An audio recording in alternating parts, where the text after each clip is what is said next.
Assalamualaikum warahmatullahi wabarakatuh. Jumpa lagi dengan kami di channel ini.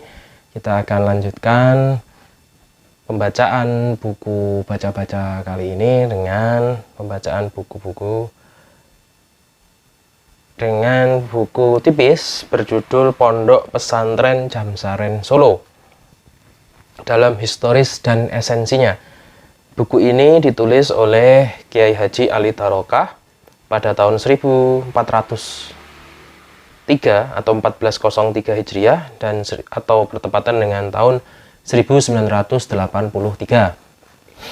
Masehi. Buku ini hanya terdiri dari 8 halaman, tidak terlalu banyak, dan kita akan coba bacakan. Buku ini diawali dengan hamdalah. Bismillahirrahmanirrahim. Pondok Pesantren Jamsaren Solo. Bismillahirrahmanirrahim. Alhamdulillahilladzi 'allama bil qalam 'allamal insana ma lam ya'lam. Wassalatu wassalamu ala nabiyyina Muhammadin Rasulullah sallallahu alaihi wasallam wa ala alihi wa sahbihi ajma'in. Pondok Pesantren Jamsaren berdiri 1. Untuk meluluskan tunas-tunas Islam yang beriman, bertakwa, beramal saleh, berguna untuk agama bangsa, nusa, dan pembangunan negara. Memberi bekal untuk mendidik, menyebarkan agama Islam, dan meningkatkan kalimah-kalimah Allah dan syariat Islam. Kemudian di sini dikutipkan satu ayat dari surat At-Taubah ayat 122. A'udzu billahi minasyaitonir rajim. Falaula nafara min kulli firqatin minhum ta'ifatun liyatafaqahu fid-din wa liyunziru qaumahum idza raja'u ilaihim la'allahum yahdharun. Hendaklah dari masing-masing golongan ada sekelompok dari mereka yang berangkat untuk belajar menuntut ilmu. Liyatafaqahu fid-din, dan untuk memberi peringatan, petunjuk-petunjuk kepada umat mereka bila mereka telah pulang kepadanya. Semoga mereka berwaspada. Riwayat singkat Pondok Pesantren Jamsaren Solo. Pondok Pesantren Jamsaren termasuk pesantren yang tertua di tanah Jawa dan sejarahnya melewati 2 periode. Periode yang pertama, pada tahun kurang lebih 1750 Masehi di masa pemerintahan Sunan Pakubuwono keempat di Surakarta yang diberi gelar Sunan Wali. Pada saat itu, di daerah Surakarta masih penuh dengan adat istiadat jahiliyah Hindu dan aliran-aliran animisme. Penyebaran Islam banyak menghadapi khurafat adat istiadat Jawa Hindu, perbuatan-perbuatan maksiat dan kejahatan merajalela di desa dan di kampung. Sunan Pakubuwono keempat mendatangkan para ulama di Surakarta. Di antara para ulama ialah Kiai Jamsari, datang dari daerah Banyumas dan bertempat di sebelah barat daya dari Istana Surakarta. Beliau mendirikan sebuah masjid dan surau-surau untuk mengajar agama Islam, ilmu tauhid, bacaan Al-Quran, syariat Islam kepada masyarakat umum, kepada bangsawan-bangsawan dan pejabat-pejabat istana. Ajaran-ajaran Islam dapat diterima dengan baik oleh mereka dan berkembang serta merata di daerah Surakarta dan sekitarnya. Kampung kediaman Kiai Jamsari dikenal dengan Kampung Jamsaren hingga sekarang. Kejahatan di Surakarta menjadi berkurang dan akhirnya kota Surakarta menjadi sejahtera dan aman. Demikian seterusnya hingga Kiai Jamsari wafat, kemudian diganti dan diteruskan oleh putranya Kiai Jamsari kedua.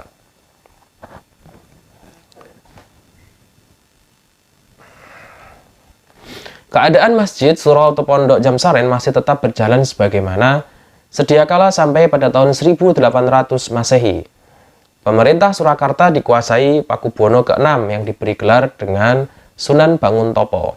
Pada tahun 1825 terjadi peristiwa pemberontakan barisan Pangeran Diponegoro di Yogyakarta dan Sunan Pakubono ke-6 di Surakarta melawan pemerintah penjajahan Belanda di Magelang, Kartosuro, Solotigo, Semarang, dan sekitarnya yang dikenal dengan Perang Sabil atau Perang Jawa. Para kiai, para ulama turut membantu pemberontakan Pangeran Diponegoro dan Sunan Pakubono ke-6. Api peperangan berkobar dalam masa 5 tahun. Tentara Belanda mengalami kekalahan dan minta perdamaian, gencatan senjata. Dalam masa perdamaian, Belanda selalu menjalankan tipu muslihat kepada Pangeran Diponegoro, dan akhirnya beliau tertipu di dalam kapal perang di Semarang, seterusnya dibawa ke Makassar, Sulawesi, dibuang serta dipenjara di sana beberapa tahun hingga wafat. Kiai Mojo dan teman-temannya digencet satu persatu dan ditangkap serta dibuang di Pulau Banda dan lain-lainnya. Sunan Pakubono ke-6 di Surakarta dikejar-kejar oleh tentara Belanda dan kemudian tertangkap di daerah Klaten. Seterusnya kemudian dibuang ke Ambon, Maluku Selatan beberapa tahun hingga wafat. Pada tahun 1830 oleh operasi tentara Belanda di Surakarta, para kiai dan pembantu-pembantu Pangeran Diponegoro dan Sunan Pakubono ke-6 mereka sama bersembunyi dan keluar dari Surakarta ke daerah-daerah lain, termasuk Kiai Jamsari II dan santrinya yang menghilang di mana-mana, tidak diketemukan tempat persembunyiannya. Hingga kemudian Pondok Jamsaren menjadi hancur lebur dalam masa kurang lebih 50 tahun. Pada saat itu pondok kemudian menjadi kosong. Kemudian periode kedua, pada tahun 1875 Masehi, timbul seorang kiai yang sangat alim bernama Kiai Haji Idris. Asal dari Klaten, dari keturunan Kiai Imam Rozi, bekas seorang pembantu Panglima Diponegoro. Beliau datang ke kampung Jamsaren dalam keadaan kosong, berusaha membangun kembali pondok pesantren Jamsaren serta mengembangkan ajaran-ajaran Islam di daerah Surakarta. Pertama, beliau mendirikan sebuah musola dilingkari oleh 2 rumah pondok dari bambu-bambu dan kayu di sebelah kanan musola dan 2 rumah pondok di sebelah kirinya. Kiai menyelenggarakan pengajian dengan mengajarkan kitab-kitab Islam yang berbahasa Jawa. Kitab-kitab Islam yang berbahasa Arab dan diterjemahkan ke dalam bahasa Jawa Pegon atau bahasa Jawa yang disesuaikan dengan susunan kata bahasa Arab. Mulai dari kitab-kitab yang kecil sampai kitab-kitab yang besar seperti dalam ilmu nahwu, mulai kitab Jurumiyah sampai Alfiyah dan Syarah Ibnu Aqil. Dalam ilmu sorof, mulai dari kitab Bina sampai Marokul Arwah dan kitab Syafiyah. Dalam ilmu fikih, mulai kitab Safinah sampai Fathul Mu'in dan Fathul Wahab, dan seterusnya. Cara pengajiannya sebagian dengan cara sorogan, maju satu persatu, sebagian yang lain dengan cara wakton atau belandongan, dengan cara berkelompok atau kuliah. Masing-masing santri membawa kitab sendiri-sendiri.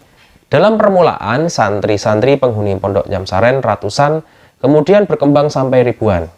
Mereka datang dari daerah-daerah sekitar Surakarta dan daerah-daerah di Jawa Tengah seperti Semarang, Kudus, Pati, Demak, Solotigo, Pekalongan, Tegal, Bumiayu, Banyumas, dan lain-lain. Tak sedikit yang datang juga dari Jawa Barat, seperti Cirebon, Indramayu, Garut, Tasik, Banten, dan juga dari Jawa Timur, Jombang, Mojokerto, Surabaya, Gresik, Kediri, Nganjuk, Madiun, dan lain-lain.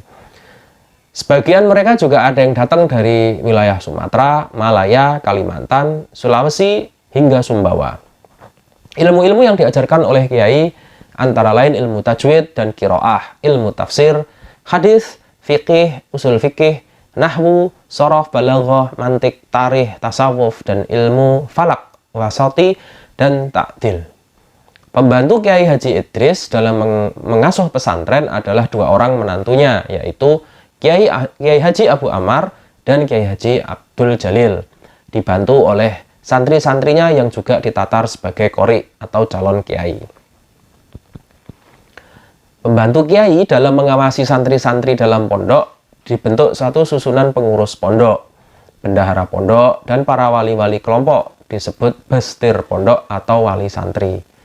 Kehidupan kiai, semua kiai di dalam Pondok Jamsaren hidup berdikari, artinya tidak digaji oleh suatu perusahaan atau instansi pemerintah untuk pondok, dan tidak dari iuran pondok pesantren, melainkan di antara mereka ada yang menjadi pejabat dalam instansi seperti Kiai Haji Idris menjadi Wedono Guru di Madrasah Mambaul Ulum milik keraton yang didirikan oleh Sunan Pakubuwono ke-10.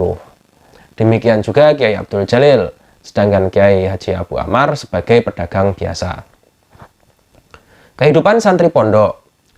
Kehidupan santri pondok di Jamsaren rata-rata membawa bekal sendiri dari rumah serta memasak mencuci pakaian sendiri. Pada tahun 1908, musola pondok Jamsaren diganti dengan bangunan masjid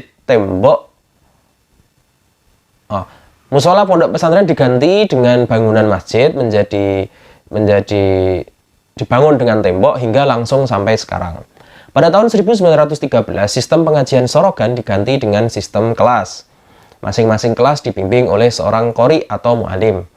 Bersama-sama pada waktu itu, Sunan Pakubuwono ke-10 mendirikan madrasah yang besar di sebelah selatan Masjid Besar Surakarta yang diberi nama Madrasah Mambaul Ulum. Dibiayai oleh pemerintah Kasunanan Surakarta, terdiri dari 8 kelas, kemudian berkembang menjadi 10 kelas dan kemudian 11 kelas, 11 tingkatan maksudnya. Kelas di sini adalah tingkatan.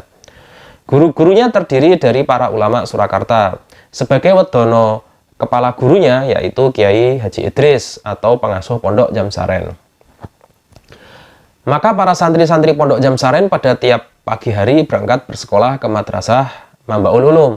Bila setelah pulang ke pondok, melanjutkan pelajarannya di pondok Jamsaren sampai sore hari, kemudian malam sampai pagi. Para santri di pondok, kecuali yang mengaji kitab, juga diadakan kegiatan-kegiatan belajar kelompok. Mubahasah, diskusi, kursus-kursus bahasa Melayu, bahasa Belanda, serta bahasa Inggris. Para santri penghuni pondok pada saat itu ada yang mondok sampai 5 tahun, 15 tahun, ada juga yang sampai 20 tahun, bahkan sampai ada yang berkeluarga masih terus mengaji di pondok tersebut. Para lulusan pondok pesantren Jamsaren dan Madrasah Mambaul Ulum banyak yang menjadi pemimpin di tengah-tengah masyarakat, menjadi guru-guru madrasah, kiai-kiai pesantren, bahkan tak sedikit yang menjadi pejabat-pejabat pemerintahan, termasuk menjadi para penghulu hakim, pengadilan agama, dan pejabat-pejabat tinggi kementerian, serta para ulama, bahkan ada yang menjadi menteri. Di tanah Jawa sebelum berdirinya Madrasah Mambaul Ulum, belum tampak perkembangan madrasah di daerah-daerah. Tetapi setelah berdiri dan berjalan, berkembanglah madrasah dan bertebaranlah berdirinya madrasah-madrasah di daerah dan di kota. Pada tahun 1923, Kiai Haji Muhammad Idris wafat, dimakamkan di makam haji. Selanjutnya, pimpinan pondok pesantren diteruskan oleh Kiai Abu Amar, menantunya, dan pimpinan Madrasah Mambaul Ulum diteruskan oleh Kiai Abdul Jalil, dan diberi gelar Kiai Jamsari, dan Kiai Raden Ngabeyi Projo Wiyoto. Pondok pesantren Jamsaren dan Madrasah Mambaul Ulum masih tetap terus dalam peranannya. Dua lembaga itu mengalami arus kencang pergolakan-pergolakan nasional melawan kekerasan kolonialisme Belanda dan misi gereja yang melanda tanah air, terutama di Surakarta. Alhamdulillah, dua lembaga tersebut tetap teguh berjalan pegang peranannya, mencetak kader-kader yang cakap dan tangguh menghadapi tantangan. Selanjutnya mengalami zaman penjajahan Jepang. Disusul zaman kemerdekaan yang penuh padat dengan perjuangan fisik dan mental. Menegakkan Republik Indonesia dan melawan Belanda, dua lembaga tetap ikut serta dalam menyusun dan menggembleng angkatan-angkatan Sabilillah dan Hizbullah yang maju ke garis depan mempertahankan tanah air. Siswa-siswi santri pondok pesantren Jamsaren dan Madrasah Mambaul Ulum tidak ketinggalan, terus berjuang hingga tanah air. Bahkan tertimpa Clash kedua atau agresi militer kedua yang masuk ke Surakarta tahun 1950. Pondok pesantren Jamsaren, kemudian Madrasah Mambaul Ulum menjadi kosong. Kiai serta santri-santri dan murid-muridnya keluar turut bersama-sama bergerilya di dalam dan di luar kota. Sampai pada masa akhir kependudukan tentara Belanda di Indonesia mengangkat kaki mereka, baru kemudian pulang ke negeri Belanda. Pada tahun 1952, pemerintah Republik Indonesia telah tegak kembali. Madrasah Mambaul Ulum dan Pondok Pesantren Jamsaren dapat pulih kembali. Akan tetapi terbawa oleh situasi dan suasana perebutan kekuasaan dalam negeri, maka semangat belajar dan mengaji ilmu agama menjadi kendor. Dan akhirnya Madrasah Mambaul Ulum oleh Kementerian Agama diganti dengan SGA atau Sekolah Guru Agama. Selanjutnya Madrasah Mambaul Ulum terhenti dan tak hidup lagi. Sekarang Madrasah Mambaul Ulum lebih dikenal menjadi Madrasah Aliyah Negeri, tetapi konsepnya sebenarnya berbeda.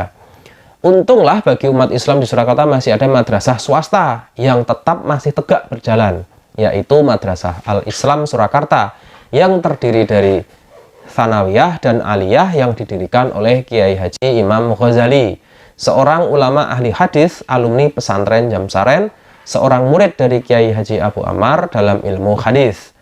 Madrasah Al-Islam mulai tahun 1928 hingga sekarang masih tetap berdiri, berkembang dan mempunyai cabang-cabang di luar Surakarta.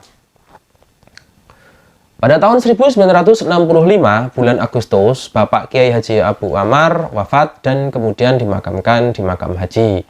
Selanjutnya, pondok pesantren diteruskan oleh putra-putranya, yaitu Kiai Haji Bilal, Kiai Haji Ali Tarokah, dan Kiai Haji Jamaluddin. Pada tahun 1968, Bapak Kiai Haji Abdul Jalil wafat dalam tengah-tengah ibadah haji dan dimakamkan di Makkah Al-Mukarramah. Pada tahun 1969, Kiai Haji Imam Ghazali wafat dan dimakamkan juga di makam Kuncen. Kemudian pimpinan perguruan Al-Islam Surakarta diteruskan oleh putranya, yaitu Kiai Makmuri, dibantu oleh saudara-saudaranya. Sampai pada tahun 1975, Kiai Makmuri juga wafat dan pimpinan perguruan Al-Islam Surakarta diteruskan oleh Kiai Haji Ali Tarokah sebagai ketua 1 dan Ibu Haji Syarifah, adik almarhum Kiai Makmuri, sebagai wakil ketua. Dibantu juga para putra-putra almarhum Kiai Haji Imam Ghazali. Pondok pesantren Jamsaren Surakarta mulai tahun 1965 sampai sekarang secara langsung pimpinannya diteruskan oleh Kiai Haji Ali Tarokah dengan dibantu oleh para pengurus pondok yang dipilih dan ditetapkan untuk setiap tahun, dipilih dari para kader calon kiai, terdiri dari lurah pondok, sekretaris, bendahara, para wali santri pondok, dan para staf pengajar, staf keamanan, staf olahraga, staf keterampilan, staf dakwah, dan diskusi. Jumlah pengurus 15 orang, jumlah mu'alim dalam pondok ada 18 orang, dan 2 mu'alim daripadanya merupakan bantuan dari Robitoh Alam Islami dan dari Dewan Dakwah Islam Pusat. Dari Robitoh Alam Islami, yaitu Bapak Kiai Haji Yakub Basya. Kemudian dari Dewan Dakwah Islam Pusat, Bapak Kiai Rosyidi Ashrofi. Susunan pengajian yang diselenggarakan oleh Pondok Pesantren Jamsaren. Yang pertama, pengajian tingkat khusus, tingkat wusto dan aliyah yang diwajibkan kepada para santri penghuni Pondok Pesantren Jamsaren. Sebab semua santri penghuni pondok itu siswa-siswa yang datang dari luar kota Solo. Pada waktu pagi dan siang mereka belajar di sekolah di berbagai sekolah umum, menengah atau perguruan tinggi di Surakarta. Sedangkan pada waktu sore setelah mereka pulang masuk pondok mulai salat maghrib sampai jam 20 malam, semua diwajibkan mengikuti pengajian yang diselenggarakan di aula kuliah, pondok, dan masjid. Terbagi atas 5 kelas, masing-masing harus memasuki kelas yang telah ditentukan menurut tingkatan kemampuan masing-masing, dan setiap tahun diadakan ujian 2 kali semester 1 dan semester 2, dan pada tiap minggu diadakan kegiatan kelompok latihan hitobah serta latihan berbahasa Arab. Dan tiap setengah bulan diadakan kursus keterampilan jahit-menjahit atau pelatihan lainnya. Yang kedua, pengajian untuk santri penghuni dan umum ialah pengajian wekton atau belandongan di masjid pada waktu malam ba'da isya dan waktu pagi jam 7 sampai jam 9 pagi. Dalam pengajian itu dibacakan kitab-kitab hadis Bukhari Muslim, kitab Ihya Ulumuddin, tafsir Ibnu Katsir menurut jadwal yang telah ditentukan. Dalam pengajian ini untuk tingkat dewasa dan dapat menerima segala soal masalah-masalah agama. Yang ketiga, pengajian formal yang diperuntukkan kepada umum. Yang menjadi asuhan Pondok Pesantren Jamsaren ialah TK Rodotul Atfal, Madrasah Taksisul Islam, SD Islam Jamsaren pada waktu pagi, dan Madrasah Diniyah Awaliyah atau MDA pada waktu siang. Semua telah mendapat status pengakuan dari pemerintah. Yang keempat, pengajaran yang diperuntukkan untuk umum dan santri penghuni pondok. Pertama, terselenggaranya Fakultas Syariah Universitas Islam Indonesia Cabang Surakarta yang telah terbina mulai tahun 1963 dengan status diakui dari Kementerian Agama dan tiap tahun meluluskan sarjana muda syariah dengan ijazah negeri. Kemudian yang kedua, pada tiap-tiap bulan Ramadan di Aula Pondok Pesantren Jamsaren diselenggarakan Kuliatul Islam pada tiap-tiap hari dalam 1 bulan penuh yang diikuti oleh para mahasiswa atau calon mahasiswa putra dan putri. Kuliah Ramadan ini diselenggarakan untuk umum dan penghuni pondok, disampaikan oleh para dosen senior, serta hasil kuliah bagi para pengikut yang lulus diberi surat sertifikat. Demikianlah isi pengajian dalam asuhan Pondok Pesantren Jamsaren yang pada dasarnya. Mengingat zaman sekarang remaja-remaja kita pada umumnya bersekolah umum dan madrasah-madrasah kita pada umumnya pengetahuan dan pendidikan agama sangat kurang, maka oleh karenanya pondok kita bermaksud untuk mengisi jiwa mereka dengan pengetahuan, pendidikan, dan penggemblengan Islam. Dengan penuh harapan, kelak andai kata mereka menjadi dokter, insinyur, cerdik, pandai, dan lain sebagainya, agar supaya menjadi dokter, insinyur, cerdik, pandai, intelektual, dan muslim yang tangguh, berjiwa ulama, mubalik, mujahid, pemimpin Islam yang berguna untuk bangsa, agama, dan negara. Semoga Allah Subhanahu wa Ta'ala selalu memberi petunjuk benar kepada kita. Amin. Buku kecil ini ditulis di Surakarta pada tanggal 14 Rajab 1403 Hijriah yang bertepatan dengan tanggal 27 April 1983. Pengasuh pondok Haji Ali Tarokah. Demikian buku yang dicetak oleh percetakan offset CV Ramadhani Solo. Ini ditulis oleh Kiai Haji Ali Tarokah. Bukunya tipis, hanya 8 halaman. Saya mendapatkannya dari salah seorang putri Kiai Haji Ali Tarokah yang saat ini menjadi salah satu dosen di UMS. Jadi buku ini tidak banyak. Kalau memang teman-teman mau mendapatkannya, nanti bisa menghubungi di Rumah Baca Teras Sharing, nanti memberikan infak sebagai ganti ongkos cetak itu sekitar Rp5.000. Nanti bisa menghubungi langsung ke Rumah Baca Teras Sharing. Mungkin untuk pembacaan buku pada kesempatan kali ini kita cukupkan sekian. Kita bertemu lagi di kesempatan yang lain dengan buku bacaan yang lain. Terima kasih dari saya. Wabillahi taufik wal hidayah. Wassalamualaikum warahmatullahi wabarakatuh.